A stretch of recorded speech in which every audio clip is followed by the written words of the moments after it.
We have a few different injury updates to go over for the Packers after yesterday's Cowboys game, and we'll start off with the most serious one. It came out here from Ian Rappaport a little earlier today, saying, source, Packers edge player Kingsley Enagbare is feared to have torn his ACL in yesterday's win over the Cowboys. The player called JJ had carved out a nice rotational role for himself. So it looks like the Packers will no longer be with Kingsley Enagbare. It's unfortunate news. He's played a good amount of snaps this season for the Packers.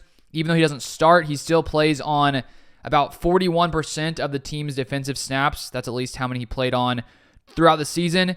And yesterday in Dallas, before he went down, he played about 40 snaps. So he's a pretty, I'd say, key piece of this defense. While not as important as with Sean Gary, Preston Smith, he still plays a good amount of snaps, which now means a guy like Lucas Van Ness will likely increase his snap count, and potentially Brenton Cox, who's another edge rusher here on this Packers team, will likely get some more snaps as well, with Enagbare likely not returning. And here's what Matt LaFleur to say about this injury. This is from Bill Huber.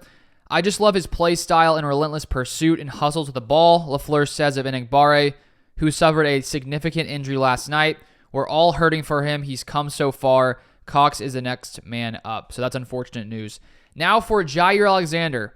He, of course, rolled his ankle last Wednesday in a jog through, and then he was questionable going into Sunday's game against the Cowboys, was able to play, but then during the game goes down. It looks to have sort of re-aggravated that ankle injury. And here's from Matt Schneidman, who says this.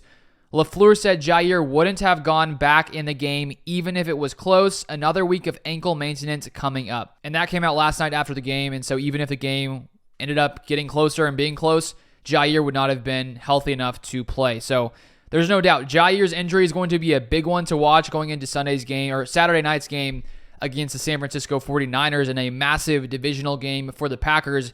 And I think we saw just how impactful Jaire is when he's out there playing.